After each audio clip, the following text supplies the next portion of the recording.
इस विषय को समझने की, इसको अनुभव करने की हमारी पात्रता विकसित हो, हमारी गहराई विकसित हो, ऐसा भाव करते हुए आइए एक बार गायत्री मंत्र से परम पूज्य गुरुदेव वंदने माता जी ऋषि सत्ता को नमन करते हैं। ओम भूर्भुवः स्वाहा तत्सवितुर्वरेण्यं भर्गो देवस्य धीमहि धियो यो न प्रचोदयात्।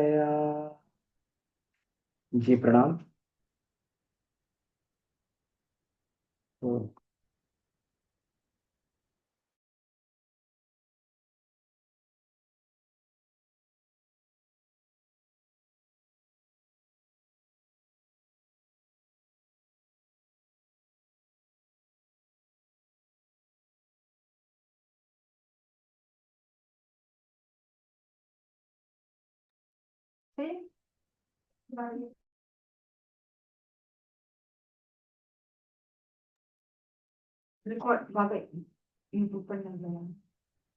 जी आइए अब हम लोग प्रारंभ करें।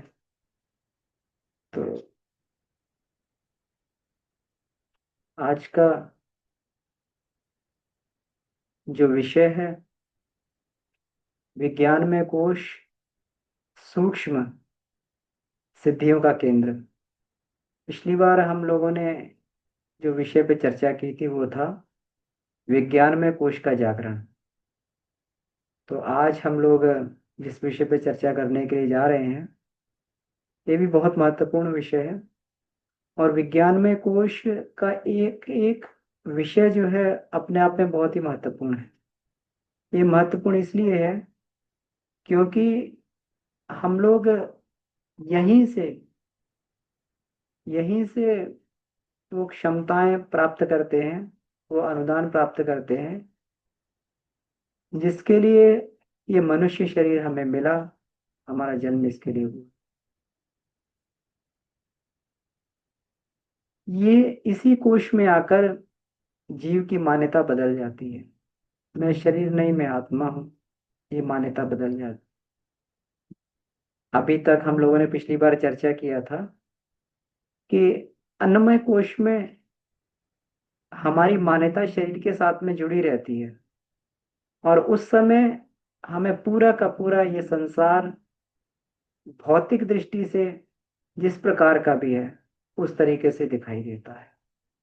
भौतिक परिप्रेक्ष्य में पूरे के पूरे संसार को देखते हैं। कोई व्यक्ति काला है, गोरा है, मोटा है, पतला है, ठिगना है, यही हमारा मूल्यांकन होता है व्यक्ति को देखने को। इसके बाद में दूसरा जो प्राणमय कोश है, प्राणमय कोश में जैसे जीव आता है तो प्रतिभा के स्तर से व्यक्ति का मूल्यांकन होता है। हम आप अपने आप का मूल्यांकन प्रतिभा के हिसाब से कर पाते हैं, अपने आप को प्रतिभा के स्तर का समझ पाते हैं। जैसे हम इंजीनियर हैं, हम डॉक्टर हैं, हम वकील हैं, हम मिनिस्टर हैं। तो इस प्रकार से जैसी जो प्रतिभाएं होती हैं उसी तरीके से हमें संसार दिखाई देता है। तीसरा जो मनोमय कोश है, इसमें आकर जीव की भूमिका गुणों के रूप में हम लोग गुणों के रूप में व्यक्तित्व का मूल्यांकन करते हैं। हमें खुद भी अपने अंदर जो गुणों के आधार पर अपना व्यक्तित्व दिखाई देता है, और दूसरे के अंदर भी हम गुणों के आधार पर देखते हैं। ऐसे व्यक्ति के लिए, मनोमय कोश वाले व्यक्ति के लिए, शरीर की व्यक्ति का शरीर कैसा है या उसके अंदर क्या प्रतिभा है, ये ज्यादा महत्व ही नहीं रखती है। व्यक्ति किस प्रकार के गुणों वाला है ये महत्व रखने लगता है। वो व्यक्ति सद्गुणी है, दुर्गुणी है, चोर है, ईमानदार है, डाकू है, बेईमान है। तो जैसे गुण व्यक्ति के अंदर होते हैं, हमारे गुणों के आधार पर मान्यताएं बनने लगती हैं। और विज्ञानमय कोश में जब व्यक्ति प्रवेश करता है तो विज्ञानमय कोश में आकर हमारी जो मान्यता है वो आत्मा के आधार पर बनने लगती है। यही वह कोश है जिसमें व्यक्ति महानता की तरफ पदार्पण करता है।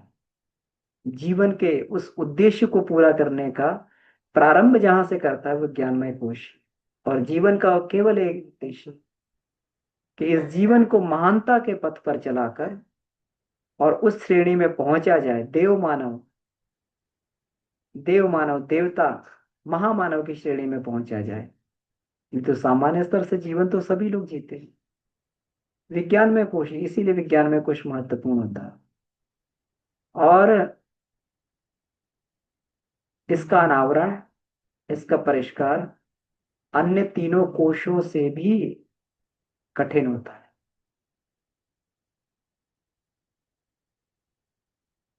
कठिनता इस परिप्रेक्ष्य में है कि यहां पर हमारी मान्यताएं टूटती हैं, यहां पर हमारा अहंकार टूटता है। जो हमने अपनी मान्यता, क्योंकि व्यक्ति कुछ भी हो जाए अपनी मान्यता को नहीं छोड़ना चाहता है। व्यक्ति कुछ भी हो जाए हमेशा अपने पक्ष को, मेरी मान्यता ठीक है, मेरा पक्ष ठीक है। मान्यताओं के पीछे संसार में झगड़े हो जाते हैं। हम ठीक है, हमारा कहना ठीक है, हमारे तरीके से होना चाहिए, ये दुनिया हमारे तरीके से चलनी चाहिए।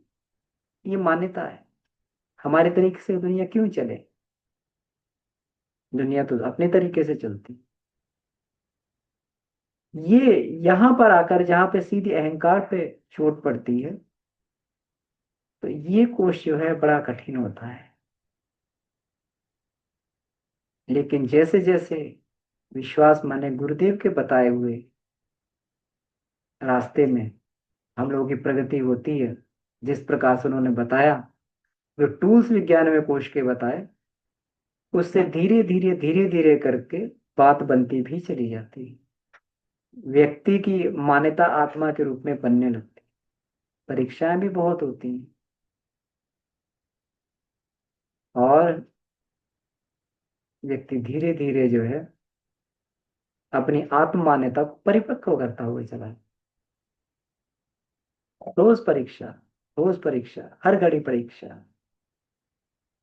अहंकार की परीक्षा, अपने वर्चस्व की परीक्षा। तो आज का जो विषय है विज्ञान में कोश अतीन्द्रिय क्षमताओं का केंद्र। यहाँ से रिद्धियां सिद्धियां भी मिलती हैं। क्यों? तो यहाँ से वह बन गया, अपना उत्तराधिकारी बन जाता है, ईश्वर का उत्तराधिकारी बन जाता है, राजकुमार। तो जैसे उत्तराधिकारी राजकुमार बनता है तो राजा की संपत्ति पर उसका अधिकार हो जाता है। वो खुद भी जो है राजा की संपत्ति का प्रयोग कर सकता है, क्यों? राजकुमार है। तो इसलिए जो है ये उसको संपदाएं यहाँ से मिलने लगती हैं। हम लोग ये देखते हैं कि इस चैप्टर का, इसमें से कुछ ये जीस्ट निकाल के हमने ये स्लाइड तैयार की। इसको हम लोग ये देखते हैं कि इसमें गुरुदेव क्या कहना चाह रहे हैं।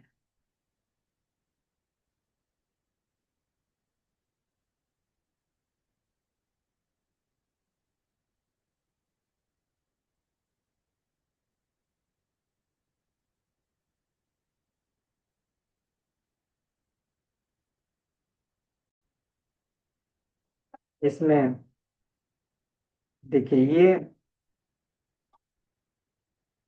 यहां से इसमें गुरुदेव बताते हैं कि जीवात्मा के 3 गुण अध्यात्म शास्त्र के अनुसार बताए गए हैं। ये उस परिष्कृत आत्मा की बात हो रही है, निर्लिप्त आत्मा की, सत्य, शिव और सुंदर। अब सत्य, शिव और सुंदर का कितना सुंदर यहाँ पर जो है गुरुदेव ने व्याख्या की है, इसकी व्याख्या कहीं और नहीं मिल सकती। कि विज्ञान की भाषा में यहाँ पर गुरुदेव ने ये कहा है, सत्य को उत्कृष्टता के प्रति श्रद्धा, आस्था कहा गया है। उत्कृष्टता के प्रति आस्था। हम लोग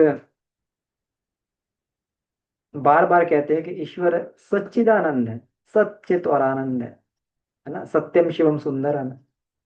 वो कैसे है और उसका सही से अर्थ क्या है, सही मतलब उसका क्या है? तो यहाँ पर जो है गुरुदेव स्पष्ट करते हैं, सत का मतलब ये हो गया उत्कृष्टता के प्रति हमारी आस्था। ये सत का मतलब है, सत तत्व का मतलब है। और शिव का मतलब है विवेक युक्त दूरदर्शी दृष्टिकोण, जिसको हम लोग प्रज्ञा भी कहते हैं, स्थित प्रज्ञा वाली स्थिति। शिव, शिव को हम लोग कल्याणकारी भी कहते हैं। तो कल्याणकारी तो तभी हो पाएगा जब हमारा दृष्टिकोण दूरदर्शी विवेकशीलता वाला होगा। क्योंकि अदूरदर्शी जो दृष्टिकोण होता है, जिसमें विवेक ना हो, वो व्यक्ति के लिए कल्याणकारी नहीं होता, अकल्याणकारी होता है।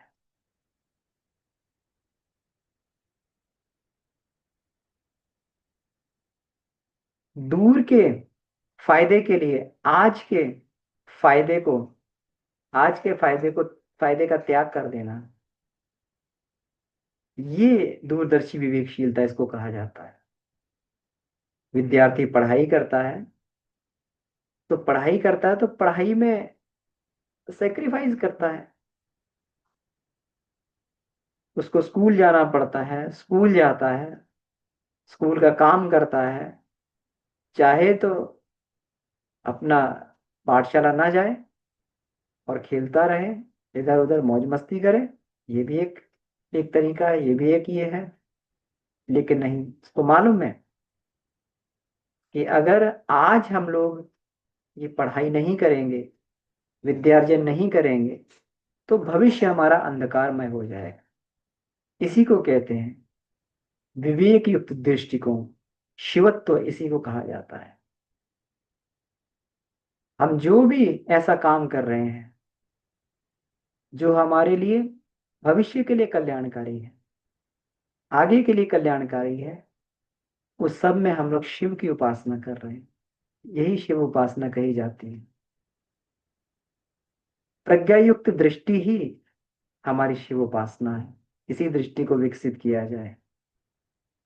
और तीसरा आता है सुंदरम, मतलब सौंदर्य बोध। सौंदर्य बोध कब होता है व्यक्ति? ये सृष्टि तो बहुत सुंदर है, लेकिन फिर भी इसमें कुरूपता दिखाई देती है। सौंदर्य बोध तभी होता है जब व्यक्ति के अंदर संवेदना जागृत होती, कलात्मकता जागृत होती।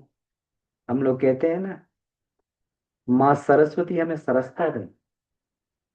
जब माँ सरस्वती की सरसता हमारे अंदर आती है, कलात्मकता हमारे अंदर आती है, संवेदना अपने अंदर आती है, तो ये सारी की सारी सृष्टि सुंदर लगने लगती है। परमात्मा की सृष्टि में कहीं पर भी, थोड़ा भी कहीं पर कुरूपता नहीं है। ये कुरूपता हमें क्यों दिखाई दे रही है? क्योंकि मलिन दृष्टिकोण हमारा है। जब ये जैसे जैसे हमारी दृष्टिकोण परिष्कृत और पवित्र होता हुआ चला जाता है, सृष्टि में सौंदर्य के सिवा कुछ भी नहीं दिखाई देता। जैसा हमारा आत्मभाव होगा, जैसा हमारा आत्मभाव होगा, जैसे हम आत्मभाव का किसी भी वस्तु पर या व्यक्ति पर आरोपण करेंगे, वो व्यक्ति हमें वैसा दिखाई देने लगेगा। हम किसी से प्रेम करना चाहते हैं, तो अगर प्रेम का आरोपण हम उस पर व्यक्ति पे करेंगे तो उससे प्रेम हो जाएगा। और घृणा द्वेष का आरोपण करेंगे उसके ऊपर तो घृणा दोष हो जाएगा। इस संसार में कौन हमें प्रेम कर रहा है, कौन हमें प्रेम नहीं कर रहा है, इसके लिए संसार दोषी नहीं, इसके लिए हमारा दृष्टिकोण दोषी है कि हम किस पर क्या आरोपित कर रहे हैं। जैसे ही व्यक्ति के अंदर ये सौंदर्य वाला बोध जगता है, तो सभी पर, पूरे संसार पर जो है अपना सौंदर्य आरोपित कर देता है, और ये सारी की सारी सृष्टि उसको सुंदर लगने लगती है। नहीं तो ये जड़ जैसी सृष्टि में ना तो कुछ सुंदर है, ना कोई कुरूपता है। ये तो अपना ही आत्मभाव है। अब इसके बाद में, और ये जो सत शिव सुंदर है, जिसको आस्था, उमंग और सरसता भी बोलते हैं, ये जो सत शिव सुंदर है, यही आत्मा की परिष्कृत स्थिति है। यही आत्मा की परिष्कृत स्थिति है। इसी को अंतरात्मा बोला जाता है। हम जो बार बार अंतरात्मा की बात कहते हैं, ये आत्मा से आवाज आ रही है, ये अंतरात्मा से आवाज आ रही है। ये परिष्कृत आत्मा के गुण हैं, सत्य शिव सुंदर। अब पुरानी परिभाषा में, पुरानी क्यों हो गई, क्योंकि मनोमय कोश में तो हम यही परिभाषा सुन रहे थे कि अंतःकरण चतुष्टय मन होता है, हमारा अंतःकरण होता है। अंतःकरण चतुष्टय में क्या होता है? मन, बुद्धि, चित्त और अहंकार होता है। लेकिन जब जीव मन, बुद्धि, चित्त, अहंकार का परिष्कार करके जब परिष्कृत और पवित्र होता है, तब वो सत्य, शिव और सुंदर वाले भाव में चला जाता है। और जब सत्य, शिव, सुंदर वाला भाव आता है, तभी जो है उसके संसार में आनंद ही आनंद दिखाई देता है। अब ये हम लोग समझ सकते हैं। इसके लिए भगवान को कुछ नहीं करना है। हम लोग कहते हैं मैं आत्म साक्षात्कार कैसे हुआ है? इसके लिए भगवान को कुछ थोड़ी करना है। हमें तो केवल अपने दृष्टिकोण को उतना परिपक्व बना लेना है, सत्य शिव सुंदर के प्रति हमारी हमारी जो है वो गुण हमारे प्रकट हो जाए, आत्मा के सहज गुण प्रकट हो जाए। अभी तो उन गुणों को हमने ढक के रखा हुआ। आस्थाओं के प्रति, हमारी जो उत्कृष्टता के प्रति आस्था बन जाए, विवेक युक्त दूरदर्शी दृष्टिकोण हो जाए, और कलात्मकता, संवेदना, सौंदर्य का हम लोग आरोपण सीख जाएं, उसी दिन उसी को कहना चाहिए कि हमें आत्म साक्षात्कार हो गया। क्योंकि आत्मा के तीन गुणों से ही आत्मा का सौंदर्य, आत्मा का रूप हमारे सामने प्रकट होता हुआ चल रहा है। इसके लिए भगवान को क्या करना, इसके लिए गुरु क्या करना चाहे? गुरु तो रास्ता बता सकते हैं, वो रास्ता सबका गुरु ने बता दिया। अब तो ये हमारी है कि हम कैसे उस रास्ते पे चल रहे हैं, कितने संवेग से उस रास्ते पे हम लोग आगे बढ़ रहे हैं, कितनी सिंसियरिटी से हम लोग वो रास्ता वो कर रहे हैं। तो मनन शास्त्र के अनुसार चेतना की अत्यंत परिष्कृत स्थिति, इसको अत्यंत परिष्कृत स्थिति कह सकते हैं। भौतिक तत्व, जिसमें भौतिक तत्वों का कम और आत्मिक उत्कृष्टता समावेश अधिक है। अब ये देखिए, अभी तो हमने भौतिकता इतनी ओढ़ रखी, इतनी ओढ़ रखी है कि आत्मस्थिति के लिए हमें समय ही नहीं मिलता है, 2 4 5 मिनट का भी समय नहीं मिलता। लेकिन जैसे जैसे हमारी भौतिकता क्षीण होकर, हमारी भौतिकता, भौतिक जो हमारे तत्व हैं, जो हमारे ऊपर आच्छादित हैं, धीरे धीरे कम होकर और आत्मिक हमारी दृष्टि बनती हुई चली जाती है, वैसे वैसे जो है आत्मा का स्वरूप प्रकट होता हुआ चला जाता है। अब ये हमारे ऊपर है जितना जल्दी हम इसका अभ्यास कर लें। क्योंकि कहा गया भौतिक प्रधान मन पर, जहां पर भौतिक प्रधान मन हो, जहां पर अधिक संसार में हम अपने पैर को फंसा के रखें। हम लोग संसार से अपने पैरों को खींचना नहीं चाहते हैं, सारे के सारे पैरों को संसार में फंसा के रखना चाहते हैं।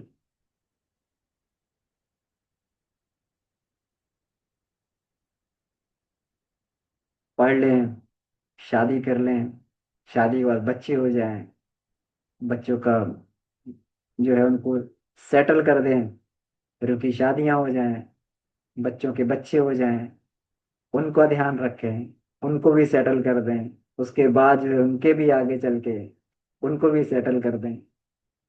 व्यक्ति संसार से निकलना ही नहीं चाहता है, उस चीज का उसको बोध ही नहीं हो पाता। पूरा का पूरा सारी की सारी क्षमताएं जितनी भी बचती हैं वो सारी की सारी, थोड़ी भी क्षमता बचती है व्यक्ति उसमें लगा देता है, संसार में लगा देता, संसार के इसको अर्जित करने में लगा देता। जरा भी समय, एक आध घंटा का भी समय अपने लिए नहीं बचा, अपनी आत्मिक प्रगति के लिए नहीं बचाता। तो जहां पर फिर ये भौतिकता अधिक छाई रहेगी, वहीं पर जो है, अब देखिए वासना तृष्णा अहंता, ये वासना तृष्णा अहंता, ये कोई ऐसा नहीं है कि ये कोई अलग से बुराइयां हैं। वासना तृष्णा अहंता तो केवल अति भौतिकता का परिणाम, अति भौतिकता का परिणाम। जहां पर अति भौतिकता होगी, जहां पर हमारा चिंतन संसारोन्मुख बहुत अधिक बढ़ जाएगा, बहुत अधिक हमारा ये होगा, उतनी हमारे अंदर ये सारी की सारी चीजें अपने आप प्रकट होती हैं। रिजल्ट है, जैसे क्रोध एक रिजल्ट होता है, हमारी आशाओं का, अपेक्षाओं का, अहंकार का एक रिजल्ट मात्र है। उसी प्रकार से ये तीनों के गुण जो है रिजल्ट मात्र। हम लोग वासना को कम करना चाहते हैं, हम लोग तृष्णा को, अहंता को कम करना चाहते हैं, इनसे लड़ना चाहते हैं, लेकिन भौतिकता को बिना कम किए हुए, संसार से जो है अपने पैरों को समेटे बिना जो है इससे नहीं होता है। इसी को त्रिपादस्यम अमृतम भी कहा गया है कि ब्रह्म के तीन, इसीलिए संसार में लिप्त नहीं होता। भगवान कहते हैं कि मैं जब भी आता हूँ इस संसार में, भगवान कृष्ण कहते हैं अपनी माया को अपने अधीन करके आता हूँ। माया उनके अधीन क्यों रहती है? क्योंकि तीन पैर उनके अमृत में रहते हैं। त्रिपादस्यम अमृतम दिव्य जिसको कहा गया है। पादोस्य भूतानी, एक पाद से जो है, पादोस्य भूतानी, एक पैर से जो है पूरे के पूरे सब भूतों को नियंत्रित कर लेते हैं। एक ही पैर उनका भूत में रहता है और तीन पैर जो इनके अमृत में रहते हैं। अब हमारे जो है पूरे के पूरे सब कुछ हमारा जो है ये सब ये भौतिकता में ये रहता है। इसीलिए ये, तो इसको समझ सकते हैं कि ईश्वर तुल्य बनना कोई बहुत ज्यादा कठिन नहीं है, केवल हमें करना क्या है, ये बिल्कुल स्पष्ट इसमें ये बताया हुआ है। अब देखिए, अब इसमें जो है चेतना की वह, अब अंतरात्मा की ही बात जो है आगे ये बताई जा रही है कि चेतना की वह उच्च स्तरीय पर जो आत्मा के अति समीप है, आत्मा के अति समीप है, वातावरण से प्रभावित कम होती है और उस पर अपनी मौलिकता का प्रभाव अधिक छोड़ती है, उसी को अंतरात्मा कहा जाता है। अंतरात्मा, इसी को हम लोग अंतःकरण कहते हैं। ये सबसे सबसे नजदीक होता है आत्मा के, अंतरात्मा कही जाती है। अब किसी को आपत्ति ना हो तो इसी को अंतःकरण शब्द से भी संबोधित किया जाता है। तो मतलब जीवन की सारी रीति नीति हमारी इसी से तय होती है। इच्छा शक्ति, ज्ञान शक्ति और क्रिया शक्ति, ये जो है चेतना त्रिवेणी के ही त्रिविध प्रवाह है। इनका उद्गम स्रोत अंतरात्मा है।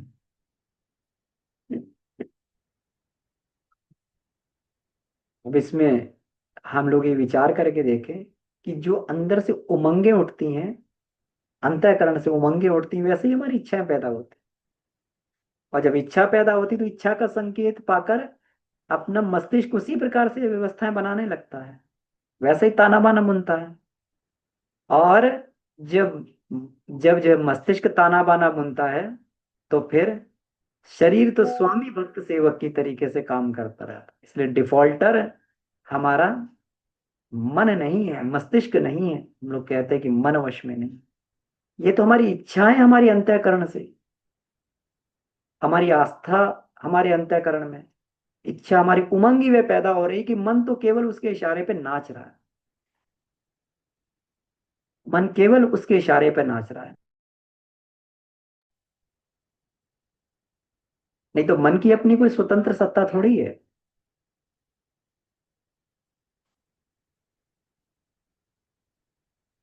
तो अब वो बात आती है उमंगों का, आस्थाओं का परिष्कार कैसे होगा। उमंगें और आस्थाएं तो हमारी हमारी मान्यता के अनुसार बनती कि हम हैं क्या। अगर हम अपने आप को बेईमान समझते तो उमंग उठेगी कि रिश्वत ले ली जाए और सारा संसार में बेईमान दिखाई देगा।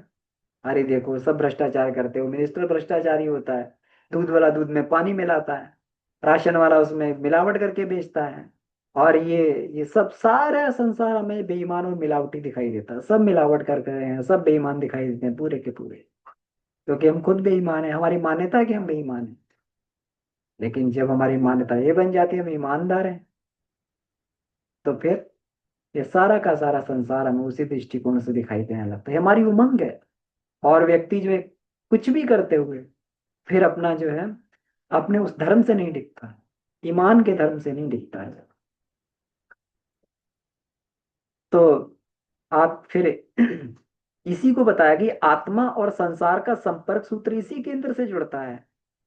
कौन से केंद्र से? अंतरात्मा वाले केंद्र से, अंतःकरण के केंद्र से। हमारा संसार हमारे लिए कैसा होगा, हमारी आत्मा हमारी आत्मा का रोल वहां पर कैसा होगा, हमारी आत्मा किस प्रकार का वहां अभिनय करेगी, ये सब निर्भर करता है हमारे जो अंतःकरण, जिसको हम अंतरात्मा बोलते हैं, उस पर निर्भर करता है कि हमारी आस्था क्या है, मान्यता क्या है, श्रद्धा हमारी क्या है। यश श्रद्धा सा ये बस, है ना।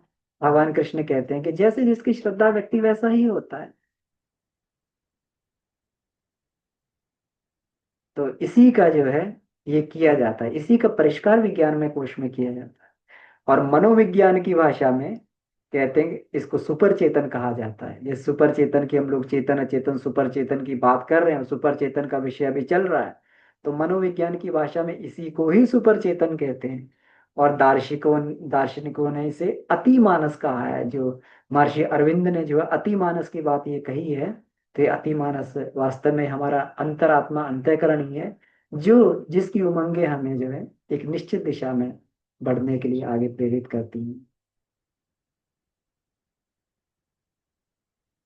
और इसी को अगर साधना की भाषा में, अध्यात्म की भाषा में, साधना विज्ञान की भाषा में बात करें हम लोग, तो अंतरात्मा ही हमारा विज्ञानमय कोश है। इसको विज्ञानमय कोश कहा जाता है। और उसके परिष्कृत प्रयासों को योगाभ्यास में सर्वोच्च स्थान प्राप्त, सर्वोच्च स्थान, क्योंकि यहीं से हमारा जो है जीवन के लक्ष्य की यात्रा की तरफ हम लोग कदम बढ़ाते हैं। मनोमय कोश तक व्यक्ति जो है कोई गारंटी नहीं है कि अपने लक्ष्य तक पहुंचेगा ही नहीं पहुंचेगा। हाँ, ये पक्का है कि मनोमय कोश के लाभ मिल जाएंगे उसे, लेकिन अब भी वो जो है वहां पर असली मार्ग पर बढ़ जाएगा कि नहीं बढ़ जाएगा, ये कुछ कहा नहीं जा सकता। क्योंकि मनोमय कोश तक जो अन्नमय प्राणमय मनोमय की सिद्धियां होती इतनी आकर्षक होती है, व्यक्ति पूरी की पूरी सिद्धियों को, अगर लक्ष्य उसका सही निर्धारित नहीं है, अगर गोल उसके सामने क्लियर नहीं है, सारी की सारी सिद्धियों को जो है संसार में झोंक देता है, संसारिक प्रगति में झोंक देता है। उसकी प्रगति और तेजी से होती हुई चली जाती। 3 कोशों तक कोई गारंटी नहीं कि आत्म साक्षात्कार होगा। ये तो गोल हमें शुरू से तय करके चलना चलना पड़ता है कि हमारा हमारा गोल आत्मिक प्रगति के अलावा, आत्म साक्षात्कार के अलावा कुछ नहीं है। अगर जरा भी ये हुआ कि हम ये कर लें, हम वो कर लें, इतना संसार में अपनी पैंट बना लें, तो बन जाएगी। हम जो कहेंगे लोग सुनने लगेंगे, मानने लगेंगे, सम्मान भी मिलेगा, सब कुछ मिलेगा, जहां जाएंगे वहां प्रगति भी होगी, सब होगा, लेकिन व्यक्ति यहीं पर खो के रह जाएगा और उसकी यात्रा ही समाप्त हो जाएगी। फिर जो है सिद्धियां क्या होती हैं? सिद्धियां जो है व्यक्ति सिद्धियों का भोग करता है, जैसे बाबूजी आज बता रहे थे, है ना, कि स्वर्ग में चले गए, सिद्धियों का भोग किया, तो भोग करके फिर नीचे आ गए जमीन पर, फिर जो है वहीं से प्रयास करो। इसलिए साधक को हमेशा सतर्क और सावधान रहना चाहिए, क्योंकि सही यात्रा तो विज्ञान में कोश से ही प्रारंभ होती है अपने लक्ष्य की तरफ। आस्थाओं का परिमार्जन होने से जीवन के बहिरंग स्वरूप में कायाकल्प होते देर नहीं लगती है। जैसे ही आस्थाओं का परिमार्जन हो जाएगा, तो अभी तक जो हम जद्दोजहद कर रहे थे, फिर वो जो है फिर हमारे लिए ये नहीं है, मुश्किल नहीं है। कितने उदाहरण हम देखते हैं, वाल्मीकि जो हो गए, अंगुलीमाल हो गए, अम्बपाली, अजामिल, सूर, तुलसी, इन्होंने अपने जीवन का अंतरंग परिवर्तन कर दिया। इनके जीवन को हम लोग आध्यात्मिक कायाकल्प भी कह सकते। और बाहर के संस्कार तो क्षण भर में झड़कर खत्म हो गए, एकदम खत्म हो गए, तुरंत जैसे ही जो है अंतःकरण का बदला। विज्ञान में कोश किस प्रकार परिष्कृत होता होता है, इसके कितने ही मार्ग एवं उपाय हैं। बहुत सारे मार्ग हैं विज्ञान में कोश के। अनायास, दैवी संयोग से, संयोग, अनायास संयोग और दैवी अनुग्रह आदि अन्य कारण भी इस क्षेत्र के विकास परिष्कार के कारण हो सकते हैं। हो सकता है किसी पे प्रभु की कृपा हो जाए और उसका अंतःकरण बदल जाए। नारद जी जिसको उपदेश दे के आते थे, वो उपदेश देते ही उसका अंतःकरण बदल जाता था, फिर तो वो संसार में जाना ही नहीं चाहता था। अब ये हम लोगों ने ये पढ़े हैं, चाहे ध्रुव हो, वाल्मीकि हो, पार्वती हो, जिनको जिनको भी नारद जी ने उपदेश दिया, संसार को उन्होंने छोड़ दिया। अब नारद जी कोई सामान्य तो है नहीं, ऋषियों में भी देव ऋषि नारद जी हैं, ब्रह्म ऋषि से ऊपर देव ऋषि, देव ऋषि पदवी उनको जो है प्राप्त है ये। और भगवान के जो है वो है भक्तों में चरम है, भक्त शिरोमणि है। अब उनकी बात का असर नहीं पड़ेगा तो किसकी बात का असर पड़ेगा, वो तो हिला देते हैं अंदर से। बुद्ध जैसी या तो हो, कि बुद्ध जिसके पास भी जाते थे वो अपना पूरा वैभव छोड़ के बुद्ध भिक्षु बन जाता था, या तो इस स्तर का कोई हो सामने वाला, नहीं तो प्रयत्न पुरुषार्थ पर क्रमिक गति से भी अंतःकरण का स्तर ऊंचा उठाने की प्रक्रिया को विज्ञान में कोश की साधना मानी जाती है। नहीं तो साधना मार्ग पे तो हम लोग बढ़ ही रहे हैं, सब लोग कर ही रहे हैं, साधना कर ही रहे हैं, गुरुदेव जैसा हमारे पास में है। अभी देखिए यहाँ से विज्ञान में कोश से दो धाराएं निकलती हैं, इसको गंगा यमुना की धारा बोलते हैं। एक धारा तो वह है जो मनुष्य में देवत्व को जगाती है, ये वो हम लोग चर्चा करते आए, मनुष्य को महान आत्मा देव आत्मा बनाती है। और दूसरी धारा ये है कि जो सूक्ष्म जगत के साथ में व्यक्ति का संबंध जोड़ती है और दोनों के बीच में आधा महत्वपूर्ण आदान प्रदान चालू हो जाता है। इसी को इंद्रियातीत क्षमता बोलते हैं। कहते हैं कि दुनिया के हम लोग संपर्क में हैं, वो इंद्रिय गम्य दुनिया रहती है, लेकिन जो पदार्थ की तरह प्रत्यक्ष नहीं है, शक्ति के रूप में विद्यमान है और बुद्धि गम्य है, जो दिखता नहीं है, उसको प्रज्ञा के सूक्ष्म नेत्रों द्वारा, जो स्थूल नेत्रों द्वारा नहीं दिखता है, उसको प्रज्ञा के सूक्ष्म नेत्रों द्वारा देखना पड़ता है। इसको दिव्य दृष्टि बोलते हैं। क्योंकि विज्ञान में कोश में दिव्य दृष्टि जगती है तो अतीन्द्रिय क्षमताएं भी जग जाती हैं साथ में, क्योंकि जो नहीं दिखता वो भी दिखने लगता है। गुरुदेव कहते हैं ना, विज्ञान में कोश में दीप्ति, दीप्ति से क्या है, श्रद्धा भक्ति, श्रद्धा भक्ति बाद दिव्य दृष्टि, और जैसी दिव्य दृष्टि हुई वैसी जो अतीन्द्रिय क्षमताएं जगने लगती हैं।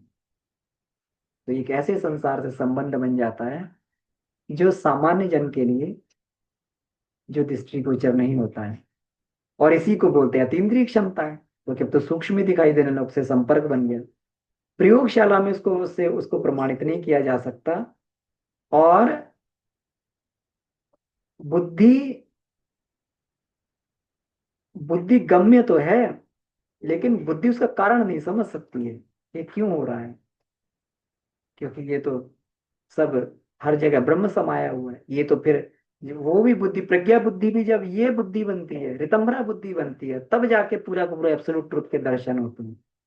नहीं तो तब तक व्यक्ति जो है सापेक्ष सत्य को ही देख पाते हैं। अब इसी को जो है हम लोग ये देखते हैं, लेकिन विज्ञान तो ये सबको नहीं मानता है। विज्ञान तो केवल प्रत्यक्ष को मानता है, और ये अतीन्द्रिय क्षमताएं तो बिल्कुल जो है ये क्षमताओं से भिन्न है। लेकिन जिसको ये, इसमें अतीन्द्रिय क्षमताओं में मनुष्य मनुष्य के बीच में गुरुदेव ने बताया ये टेलीपैथी, दूरदर्शन, दूर की बातों को, भविष्य को जान जाना, ये हम लोग अभी जो ये पढ़ रहे हैं अति चेतन है, सुपर चेतन का विषय पढ़ रहे हैं, बहुत सारी इसमें जो अतीन्द्रिय क्षमताओं के बारे में हम लोग बात करते हैं, और उससे पता भी लगता है, अतीन्द्रिय क्षमताओं के बारे में बात करते हैं तो उससे हमें लगता भी है कि बहुत सारी घटनाओं के बारे में भी हम लोग पढ़ते हैं जिनको इस प्रकार से भविष्य का ज्ञान हो गया। अभी हम लोगों ने अभी कल ही फ्रेंचर की घटना पढ़ी थी, उसमें फ्रेंचर को पता लग गया कि उनके पति नदी में डूबने वाले हैं, तो बार बार जो है उनको वो कर रही थी, सावधान कर रही थी सपने में ही। और फ्रेंचर उससे जो है सावधान हुए और वो बच गए, घटना से बच गए।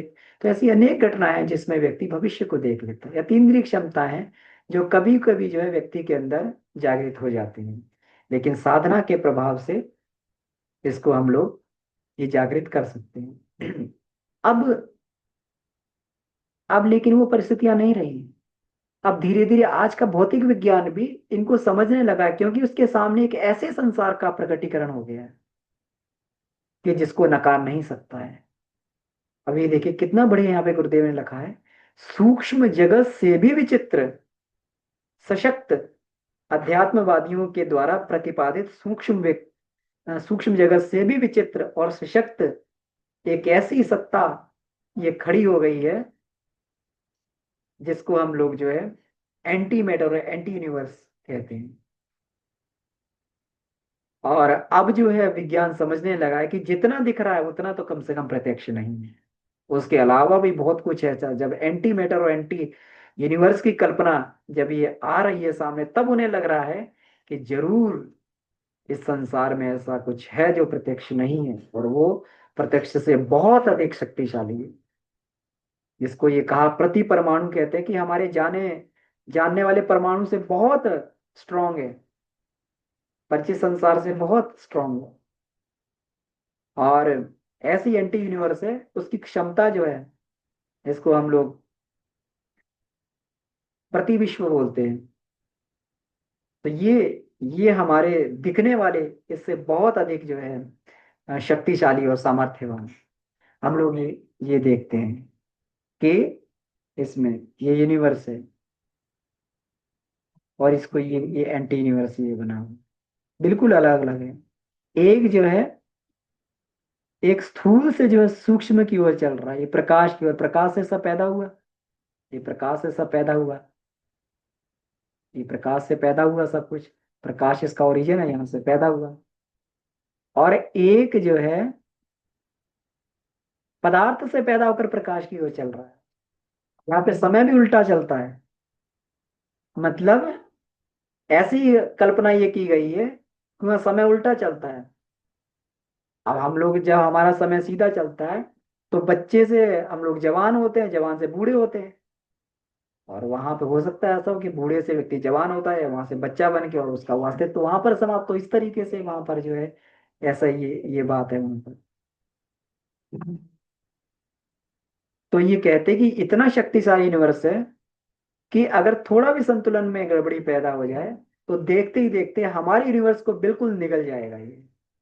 इतना इसके अंदर ये क्षमता है। इसको महादैत्य करके इसको बात कही गई है।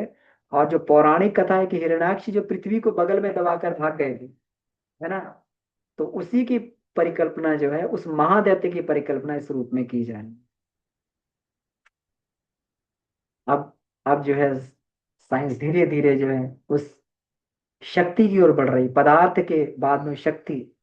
अब वो समझने लगी है कि केवल ये पदार्थ ही नहीं है, पदार्थ के मूल में शक्ति काम कर रही है।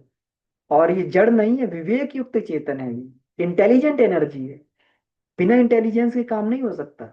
जो इतना जो है इसमें ये चल रहा है, जो परमाणु के अंदर ये इलेक्ट्रॉन घूम रहे हैं और ये अपनी कक्षा में घूम रहे हैं, तो यहाँ जरूर कोई ना कोई इंटेलिजेंस, एक इंटेलिजेंट एनर्जी ही इसको ये चला रही है।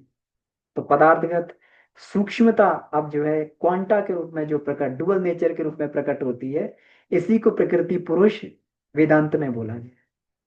प्रकृति पुरुष की जो कल्पना की गई है, इसी ये क्वांटा की ही कल्पना है, प्रकृति पुरुष की। इसी को हम लोग अर्धनारीश्वर बोलते हैं, भगवान शिव को अर्धनारीश्वर बोला जाता है। ये प्रकृति पुरुष की कल्पना है, यही क्वांटा की कल्पना है। अब धीरे धीरे वही वेदांत की मान्यता है। कहते हैं कि जब इसी तरीके से धीरे धीरे करके अगर ये मान्यता आगे बढ़ने लगी, विज्ञान इसी तरीके से प्रगति करता रहा, तो बिल्कुल एक दिन वेदांत की मान्यता पर जाकर स्थिर हो जाएगा कि वेदांत है जो है बिल्कुल वेदांती बन जाएगा। कि साइंस तो यही है, प्योर साइंस तो ये वेदांत ही है, अध्यात्म ही प्योर साइंस है। वहां पर पहुंच जाएंगे जहाँ शब्द शुद्ध ब्रह्म तक जा पहुंचेंगे।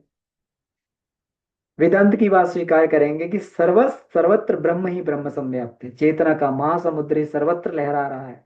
जड़ पदार्थ जो है, जड़ पदार्थ में पदार्थ दृश्य जगत, तो उसकी हिलोरे मात्र है।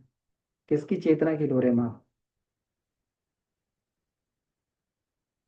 अब इसमें जो है गुरुदेव इसमें ये बात और स्पष्ट करते हैं कि जीव और ब्रह्म के अंदर, अब जब ये मालूम है कि चारों तरफ ब्रह्म का ही पसारा है, तो ये भी जो है बताते हैं कि जीव और ब्रह्म के मध्य में जो है आदान प्रदान करने के सुदृढ़ सूत्र विद्यमान है, सुदृढ़ गिव एंड टेक के। कि परमात्मा जीव की क्षमताएं का प्रयोग करे और जीव जो परमात्मा की क्षमताओं का प्रयोग करे, सुदृढ़ सूत्र इसके विद्यमान है। देखो इसमें कितना सुंदर बताते हैं, भौतिकता का अंश बढ़ जाने पर जीव प्रकृति परक हो जाता है, भौतिक आकांक्षा उपलब्धियों तक ही सीमित हो जाती इसलिए सीमित और दरिद्र दिखाई देता है।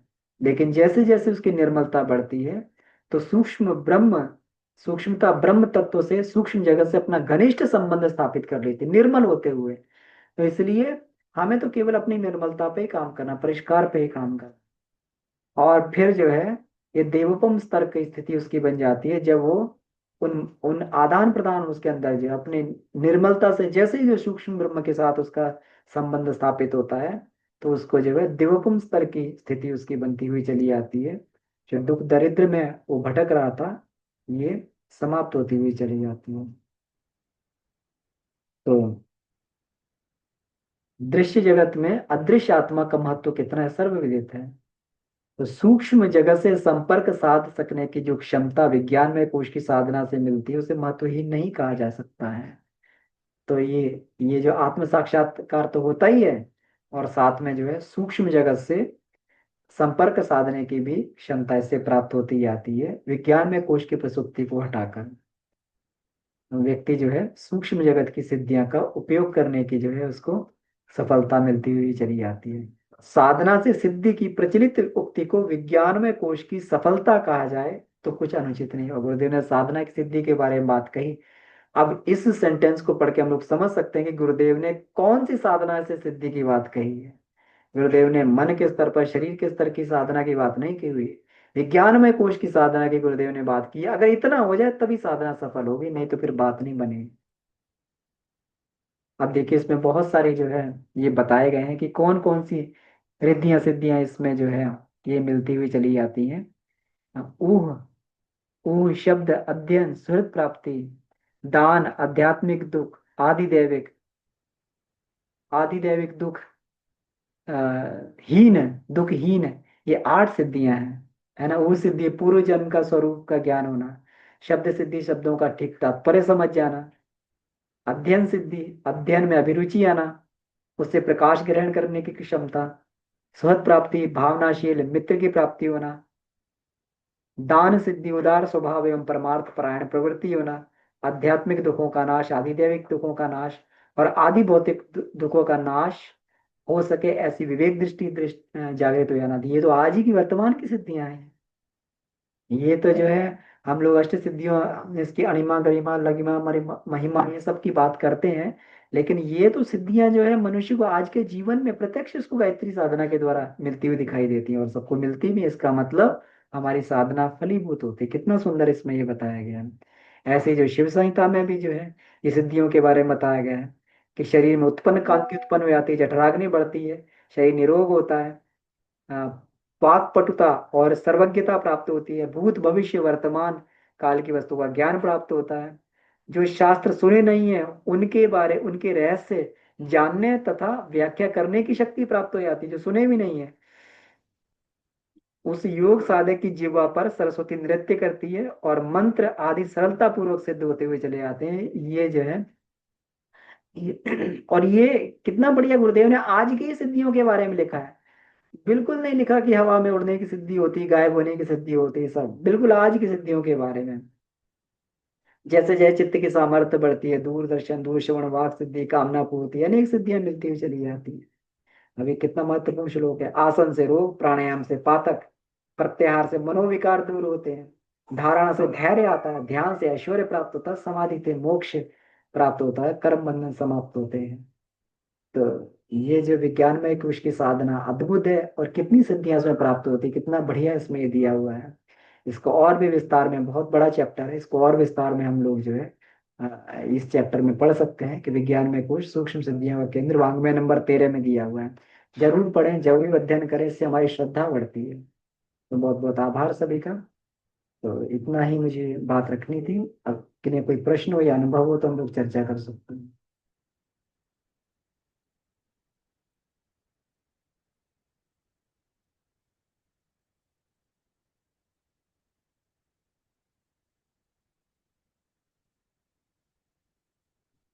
तो ये समझ सकते हैं कि हमें क्या क्या जो है विज्ञान में कुछ की साधना से प्राप्त होता हुआ चला जाता है। जी राजेश भैया प्रणाम।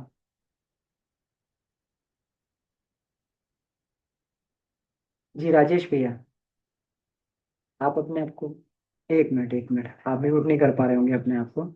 एक मिनट, मैं ये खोल देता हूँ, इसमें खुला नहीं है। जी। जी भैया, म्यूट कर लीजिए, अनम्यूट कर लीजिए।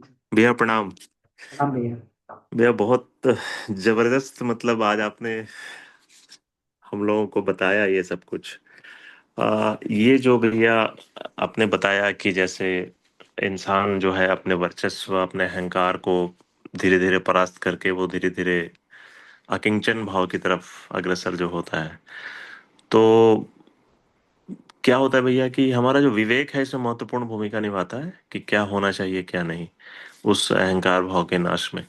परंतु इस विवेक का विस्तार कैसे होगा भैया? मतलब ठीक है, साधनाओं से होगा, ऐसे होगा, लेकिन बतौर साधक जो है वो उस बात की जानकारी तो है कि हाँ ये जो है विवेक पूर्ण कार्य नहीं हुआ, या विवेक पूर्ण बात नहीं कही गई, या कहीं ना कहीं मेरा अपना आत्म अहंकार या जो ये सब वर्चस्व वाली बात जो अभी आपने बताई वो सब हावी है। आदमी गलती तो कर ही रहा है भैया, कर ही देता है। तो इस विवेक का कैसे विस्तार हो कि आदमी अपने चीजों को, सोच को, विचारों को एनालिसिस करके सही निर्णय लेकर के तुरंत रिएक्शन जो आ जाता है उसको कैसे कंट्रोल किया जाए? जी भैया, ये क्रमिक हम लोग साधना करते हैं, उसी से संभव बन पाता है। ये बिना अभ्यास के संभव नहीं है। और जिस रास्ते पे हम लोग चल रहे हैं, और हमें लग भी रहा है कि हमारे अंदर दूरदर्शी विवेकशीलता बढ़ रही है, तो ये भैया बढ़ती हुई अपने आप क्रमिक उससे ही अभ्यास से ही बढ़ती है। इसका और कोई रास्ता नहीं है। इसमें कहा ना कि कामेशा क्रोधेशा रजोगुण समुद्भवा। जैसे जैसे हमारा रजोगुण तमोगुण कम होने लगता है, सतोगुण बढ़ता है, अपने आप हम लोग जो है स्थिर और शांत अवस्था हो जाती है। व्यक्ति रिएक्ट नहीं करता है ना। रिएक्ट करने का मतलब है कि हमारे अभी हमारे अंदर जो है रजोगुण बढ़ा हुआ है, ये हमारे अंदर तमोगुण अधिक है, तो इस वजह से जो है अभी रिएक्शन हो रहा है। लेकिन धीरे धीरे साधना के माध्यम से धीरे धीरे ही कम होगा। और जब ये कम होगा, और गायत्री की साधना तो वैसे भी विवेक की ही साधना है, और विवेक बढ़ भी रहा है भैया, इसी से ही बढ़ेगा और धीरे धीरे ही बढ़ेगा भैया। इसका बिल्कुल भी हमें बिल्कुल धैर्य से ही आगे बढ़ना है। और यही रास्ता है, बिल्कुल सही रास्ता है जिस रास्ते पे आप चल रहे हैं। साधना मार्ग ठीक है को ही भैया। पकड़े रहा जाए। जी जी, ठीक है भैया, धन्यवाद। इसमें कहीं कोई शॉर्टकट नहीं होता भैया, सबने लंबा मार्ग तय किया है।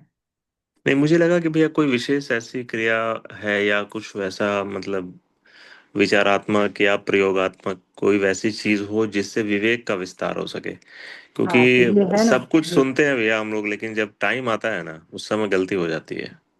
हाँ तो वो भैया इसी इसी तरीके से हम लोग साधना करते हैं, तो रोज रोज इससे हमें क्षमता प्राप्त हो जाती है। हम लोग साधना में बैठते हैं और आज्ञा चक्र में सूर्य के प्रकाश का ध्यान करते हैं, तो हमारे अंदर विवेकशीलता बढ़ती है। मनोमय कोश में जो है प्रज्ञा, गुरुदेव कहते हैं ना, प्रज्ञा ज्योति ज्योति बढ़ती हुई चली जाती है इससे, इसी साधना से। जी। जी भैया, ठीक है, प्रणाम भैया। जी। हर्षा दीदी, हर्षा दीदी कुछ कहना चाह रही हैं आप? दी अपने आप को हाँ अनम्यूट कर लीजिए। जी हाँ, दीदी। मैंने unmute हो गया है। जी unmute। दीदी हो गया। प्रणाम भैया। दी प्रणाम। हाँ, तो ये जो अभी हम जो बात कर रहे थे ना कि ये विवेक दृष्टि कैसे आएगी वो सब, तो मैं ये पहले ही बोलने वाली थी कि हमारे पास दिव्य दृष्टि आ गई, हमारा काम सब कुछ सफल हो रहा है, हम जो चाहते होता है वो सब आ गया एक बार। लेकिन जैसा ही हम सोचते हैं कि ये मैंने किया, ये मेरा है, मैंने किया, वैसे ही हमको रिजल्ट मिल जाएगा। क्योंकि जो भी दिया है ईश्वर का दिया हुआ है, हमारे पास जो भी है, कुछ भी लाए नहीं थे साथ में, और इतना सारा मिल गया है हमको। जो ईश्वर का साथ है तभी तो हम यहाँ पे बैठे हैं। जो भी हुआ है मतलब हमने सोचा नहीं था, उससे भी ज्यादा हमको मिला है।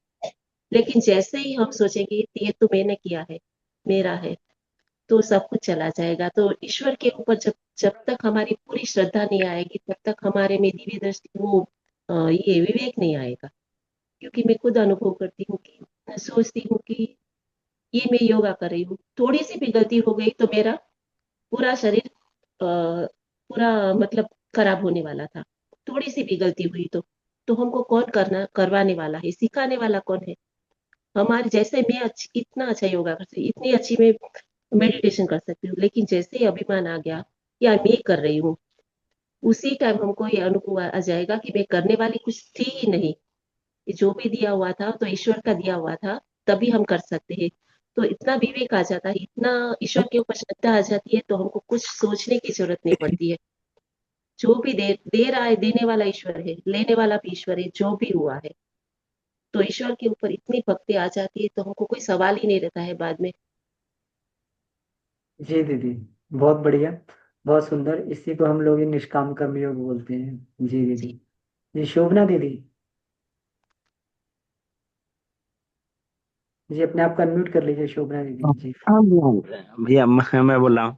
तो भाई भैया साहब प्रणाम। प्रणाम। जी मनोज हाँ भाई साहब जी। हाँ भैया, ये पूछना था कि जैसे आपने बताया भैया कि बड़ी सुंदर आपने जो है एक एक चीज को क्लियर किया। मुझे तो लगता है कि नारद जी जो है वो, आप अभी बता रहे थे कि नारद जी जब किसी को समझाते थे तो जो उसका जो ध्यान जो है वो अपने आप जो है वो सही मैंने रास्ते पे चला आता था। तो वो हम लोग को तो अनुभव होता है आपके बताने से। तो उसमें एक आपने अभी बताया कि जो अंतःकरण से जो भाव संवेदना उत्पन्न होती है उसी से विचार होते हैं, उसी से क्रिया होती है। तो हम जो अंतःकरण से जो विचार भावना उत्पन्न हो रही है वही क्यों नहीं हम ठीक करें? तो सारा के मन का तो कोई रोल ही नहीं है, मन तो क्रिया कर रहा है। जैसे मैं भावना आ रही है वैसे विचार बन रहे हैं, वैसे क्रिया हो रही है। तो मन तो उसके अनुरूप कार्य कर रहा है। तो जहाँ जड़ पे ही हम उसको वहां पे कैसे ठीक करें, वहां ठीक कर दे तो सब अपने आप सही होते हुए चला जाए। तो उसको हम कारण शरीर माने ना भैया, जो वहां से जो मैंने ज्यादा डिफिकल्ट तो मुझे लग रहा है कि सारी बीमारी तो का जड़ वही है, जो भावना जहाँ से वो उत्पन्न हो रहा है। तो उसको कैसे भैया उसको जी किया जाए? भैया, जी उपासना जो है कारण शरीर के लिए ही की जाती है। हम लोग भक्ति करते हैं, प्रार्थना करते हैं, उपासना करते हैं। और जी गायत्री साधना का उद्देश्य जो चैप्टर है उसमें, महाविज्ञान भाग 1 में बड़ी सुंदर लाइन कही गई है। उसमें ये कहा गया है कि गायत्री साधना का उद्देश्य जो है, गायत्री साधना, गायत्री साधना मन और बुद्धि को तंद्रित अवस्था में छोड़कर, मन और बुद्धि को तंद्रित अवस्था में छोड़कर सीधे हमारे अहंकार में प्रवेश कर जाती है। और हमारी मान्यताएं बदलने लगती हैं कि मैं ब्राह्मी शक्ति का, हमारी हमारी मान्यता बदल सकती है, मैं ब्राह्मी शक्ति का आधार हूँ। ब्राह्मी जी जी शक्ति मेरे अंदर प्रवेश कर रही है। जी तो भैया। धीरे धीरे जी मान्यता हमारी बदलने लगती है भैया। तो ये साधना जो है सीधे मन बुद्धि को छोड़ के सीधे अहंकार बदलने लगती अच्छा अच्छा, बिल्कुल बिल्कुल भैया। जी जी है ना। तो जी ये जी। ये कारण उपासना जो है कारण शरीर के लिए ही की जाती है भैया। अच्छे, बिल्कुल बहुत सुंदर जी भैया। जी। जी जी जी जी। इसीलिए हम देखते हैं कि स्वाध्याय से जो लाभ हम लोग को मिल रहा है, हम्म। तो वहां पे भाव में बहुत मैंने पहले की अपेक्षा जो है वो भाव संवेदना में बहुत परिवर्तन हुआ है। हाँ, तो तो ये इसीलिए है कि उपासना भी नियमित चल रही है, आपकी साधना जी भी नियमित चल रही है। जी जी जी जी जी जी भैया जी। बहुत जी सुंदर भैया, बहुत सुंदर। जी धन्यवाद। जी जी। धन्यवाद उमा दीदी। दी प्रणाम। जी भैया प्रणाम। जी जी अ, सबसे पहले तो आज की कक्षा बहुत ही सुंदर। जी, मतलब इसके लिए हम लोग गुरुदेव को आभार दीदी। कई बार पढ़ चुके 13 नंबर वांग में भैया, लेकिन एक एक लाइन, एक एक शब्द का जो विश्लेषण आज हुआ, बहुत बढ़िया। दूसरी बात ये है कि जो राजेश भैया बोल रहे थे, रिएक्शन का, इमीडिएट रिएक्शन जो होता है किसी से बात से, इसमें भैया मैंने बहुत काम किया, क्योंकि मुझे भी गुस्सा बहुत आता था। तो इस पे मुझे एक चीज, हर आदमी की साधना का अलग अलग अपनी मन स्थिति के अनुसार होता है। तो मुझे जो लगा ना कहीं इसमें हमारा अहंकार बहुत आड़े आता। और इसमें इमीडिएट रिएक्शन को रोकने के लिए मुझे कुछ क्षण के लिए मौन होना बहुत कारगर लगा। क्योंकि फिर वो ना हमें सोचने पर कि हमारी कहाँ ये था, क्यों रिएक्शन, कैसे, सामने वाले के बारे में भी सोचने के लिए विवश करता है और अपने बारे में भी। तो मुझे ये चीजें मेरे मामले में बहुत कारगर हुआ कि उस समय हम थोड़ा मौन रहे। तो ये मैं वही रखना चाहती थी आप लोगों के पास। और साधना के बगैर तो कुछ संभव ही नहीं है। ये भी मौन रखने की जो हमें प्रेरणा मिलती है, ये भी साधना से ही मिलती है। जी भैया, यही कहना था। जी प्रणाम भैया। जी दीदी, बहुत बहुत उमा दीदी, धन्यवाद। मैं यहाँ पे थोड़ा सा ये बोलना चाहूंगा दीदी, जब बातचीत के क्रम में कोई सिचुएशन आया जहाँ रिएक्शन की बात हुई वो तो एक अलग चीज है। बट जी ऐसा कोई घटना हुई या आपने कहीं से कुछ अपने बारे में सुना और उसको जी लेकर के फिर आपके अंदर एक वो घुमड़ घुमड़ शुरू हो गया कि अरे ऐसा कैसे बोल दिया, ठीक है, जी या वो ऐसा कैसे कर सकता है। तो वो उसको यहाँ पर बातचीत नहीं है कि मौन में चला जाए। ये हाँ घटना भैया। कल हुई है, आज आपको पता चली अच्छा है, और आप कल के बाद और एक हफ्ते तक परेशान हैं इस चीज से। जी भैया, इसके पता है भैया, हम लोग चूंकि हाउस वाइफ हैं, पारिवारिक हैं, और आप जानते हैं कि समाज घर में एक दूसरे के पीछे ही बातें होती है। इस पे मैंने बहुत काम किया है भैया। क्या होता था ना, मैं आप 8 दिन की बात करते हैं, मैं महीनों घुटती रहती थी कि मैंने तो ऐसा किया नहीं, फिर क्यों। फिर पता है, बाबूजी के क्लास या कुछ भी, वो चिंतन करती रहती थी कि आखिर इससे निकला कैसे जाए। कहाँ हमारी ये में चूक थी, हमें अपनी चूक दिखती ही नहीं थी। अंत में विश्लेषण इसी पे हम लोग पहुंचते हैं, मैं पहुंचती हूँ कि भाई उसकी मन स्थिति जैसी है उसके अनुसार वो कर जाए। लेकिन अगर हम साधना में हैं तो हमें इस पे काम करना होगा। ये आसान नहीं है भैया, बहुत जी जी, मुश्किल है। बस यही मेन लेकिन लाइन है मैं दीदी। इस पे कर रही हूँ, इसलिए बता। जी। यही हाँ भैया, मुख्य क्या बिंदु है बोले। कि मैं बोल रहा हूँ, यही पंच लाइन है दीदी, कि अगर हम अपनी जी। तुलना उसके साथ समकक्ष रख के ना करें, हम सोचे कि भाई उसकी बुद्धि और हाँ। मेरी बुद्धि में विवेक में अंतर होना चाहिए क्योंकि मैं साधना के पथ पे हूँ, मुझे चीजों को सूक्ष्म तरीके से समझना होगा, तो ये ज्यादा जी इम्पोर्टेंट है। भैया। दीदी समय हो रहा है नहीं बहुत तो ज्यादा क्योंकि ये भैया। 8 दिन जी क्या, महीनों लग जाते हैं। जी दीदी जी। जी भैया, प्रणाम भैया, समय हो गया है। जी जी बहुत सुंदर दीदी, और यही बात है, इसी से ही हम लोग इससे उबर पाएंगे कि हम लोग सामने वाले की मनस्थिति को समझें और उस पर थोड़ी सी दया करें, उस पर दया दृष्टि रखें, तो ऐसी ही बात बन पाएगी। बहुत सुंदर राजेश भैया का प्रश्न, उमा दीदी का, हर्षा दीदी का अनुभव अपने आप में बड़ा ही रहता है, मनोज भैया के प्रश्न, सभी के लिए बहुत बहुत आभार। आइए इसी के साथ में हम लोग शांति पाठ करते हैं। ओम शांति शांति शांति। जी समाप्त। सभी को प्रणाम, धन्यवाद।